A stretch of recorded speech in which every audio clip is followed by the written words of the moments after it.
A maior prova de que a Torre de Babel realmente existiu. E este seria o local exato. Com certeza você já ouviu a história da Torre de Babel, mas existem segredos que ninguém conhece. Fique até o fim do vídeo para entender. Hoje em dia, o maior prédio do mundo chama-se Burj Khalifa, localizado em Dubai. Ele tem 828 metros de altura. Mas alguns estudiosos dizem que a Torre de Babel seria ainda maior. Era projetada para ter mais de 2.000 metros. Hoje, com toda a tecnologia, já é quase impossível construir um prédio tão alto. Imagine então lá na antiguidade, muitos anos antes de Cristo. Será que tinham como construir uma torre tão alta? Nimrod, bisneto de Noé, deu início ao projeto para construir a torre, pois ele tinha o objetivo de chegar aos céus por dois motivos: se proteger de um novo dilúvio e chegar perto de Deus, mas ele não queria chegar mais perto para adorá-lo. Ele queria chegar lá para enfrentar Deus, pois estava furioso pelo que aconteceu no dilúvio. Além disso, a torre era usada para adorar deuses pagãos. Para impedir esse plano, Deus espalhou outros idiomas entre os homens, fazendo com que eles se desentendessem. Assim, a torre acabou desabando. A cidade então recebeu o nome de Babel, que em hebraico significa confusão. Segundo a Bíblia, a torre foi feita com tijolos de argila. Então, simulando a história, cientistas reproduziram um tijolo de argila e testaram a resistência. Viram então que os tijolos aguentam no máximo 150 metros de altura. Depois disso, o tijolo acabaria desabando. 150 metros não é nem perto dos 2.000, mas foi então que um versículo da Bíblia chamou a atenção dos pesquisadores. O versículo dizia o seguinte: e disseram uns aos outros, façamos tijolos e queimemos bem. E foi-lhes o tijolo por pedra e o betume por cal. Gênesis 11:3. Bem, essa técnica de queimar os tijolos é realmente uma técnica que deixa o tijolo mais resistente. Então refizeram o teste com tijolos queimados. E aí, chegaram à conclusão que os tijolos queimados suportam impressionantes 3 quilômetros de altura. Sabemos então que os tijolos aguentariam o peso da torre. Recentemente, o Dr. Andrew George encontrou em uma ruína do Iraque um tablete de pedra. Essa pedra teria nela esculpido o desenho da Torre de Babel. Essa é a maior evidência de que a Torre de Babel realmente existiu, pois contém o desenho que alguém teria esculpido olhando a torre. Na imagem, vemos a torre e um homem que seria o rei Nabucodonosor II. Na pedra, ainda tinha uma legenda muito misteriosa, com a seguinte tradução: a casa, a fundação do céu e da terra, Zigurate na Babilônia, a base que enchei para fazer um alto terraço. Eu construí as estruturas com betume e cozinha em todo lugar. Eu completei o seu topo para o céu, tornando-o brilhante como o sol. A legenda é confusa, mas dá para entender que a torre era muito grande. Muitos acreditam que essa pedra é a prova definitiva de que a Torre de Babel realmente existiu.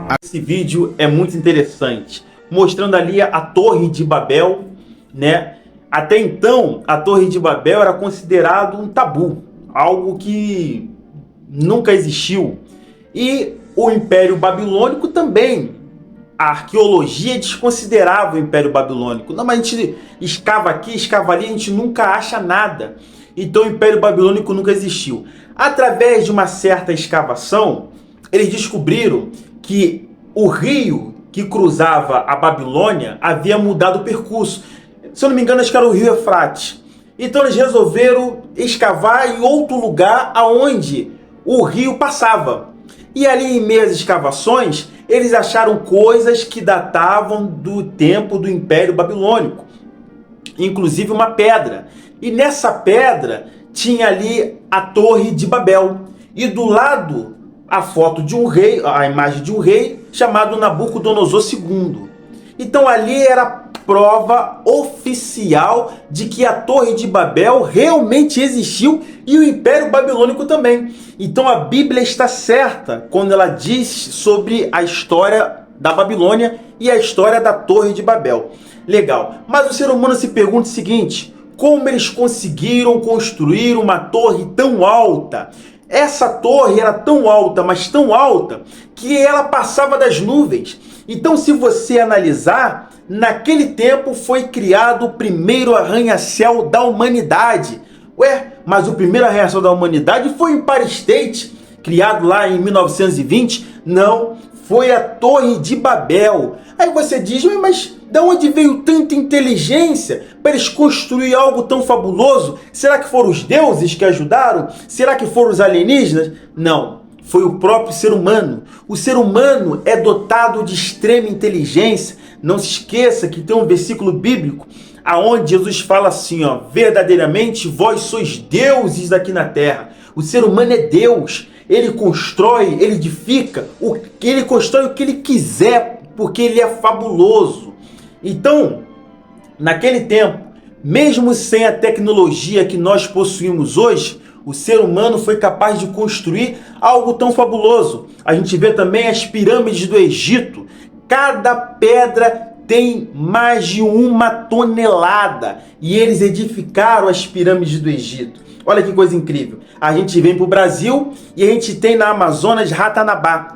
Em Ratanabá existe também pirâmides, sendo que essas pirâmides são cobertas por mato, pela floresta, etc. Então você não pode escavar ali. Mas já foi comprovado pela arqueologia que ali existe pirâmide. Incrível! Você vai para o México, você vê os Incas e os Maias. Os Incas e os Maias também criavam pirâmides. E mais interessante de tudo isso é que essas pirâmides foram criadas em Zigurate.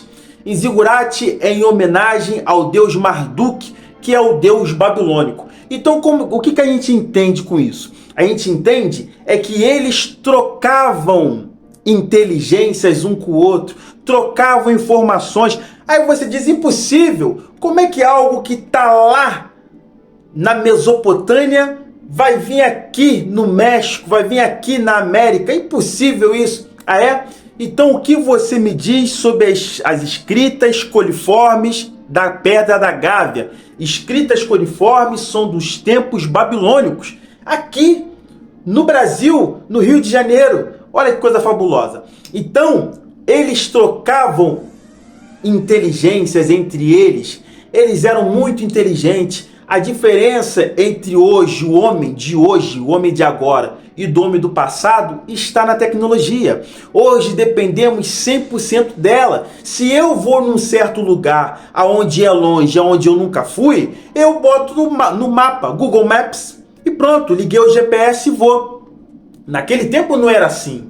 Entendeu? Tudo funciona através da tecnologia. Se eu vou ligar para uma pessoa que está lá no Japão, eu preciso do meu telefone, eu preciso do meu WhatsApp. Naquele tempo não era assim. Naquele tempo, se eu quisesse conversar com uma pessoa, eu pegava um pombo, botava uma correspondência no pé dele e soltava. Naquele tempo, se eu quisesse navegar pelos mares, eu não navegava através do GPS, eu usava uma bússola. Então, o homem do passado é tão inteligente como o homem do futuro. Não há nenhuma diferença. Se hoje houvesse uma guerra e essa guerra envolvesse as bombas atômicas e destruísse tudo, viesse o apocalipse, acabou com tudo, e algumas pessoas sobrevivessem a isso, o mundo iria demorar aproximadamente mais de 1000 anos para se encher novamente. E quando se enchesse novamente, eles ali escavando para poder construir edifícios, eles iriam descobrir o que a gente deixou para trás. E iriam dizer, caramba, esses homens eram muito inteligentes, não é possível, eles mandavam foguetes para fora da Terra. Será que eram deuses que ajudavam eles? É ou não é assim?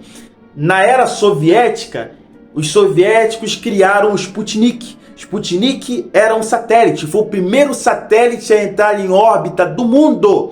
Da Inglaterra, ao meio-dia, você olhava para o alto e você via ele passando, porque ele passava entre o sol, então ele brilhava. E no outro dia, ele estava passando lá no Japão. Que isso, coisa incrível! Então os americanos correram na frente e criaram a NASA ali, né, através de Hermann von Göring, e colocaram os homens dentro daquela nave e mandaram os homens para a Lua.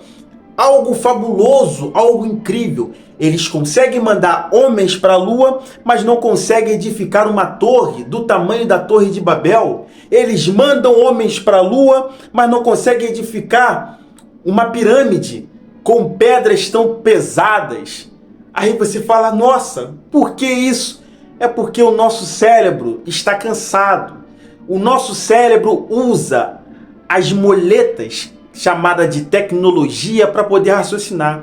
Nós não forçamos mais a nossa mente. Nós deixamos com que a tecnologia diga o que devemos fazer. Então aí está a diferença. É a única. Tirando isso, o homem do passado é tão fabuloso, é tão inteligente quanto o homem do futuro. Esse é mais um conselho do La Media People, o amigo do povo. Que Deus abençoe a todos.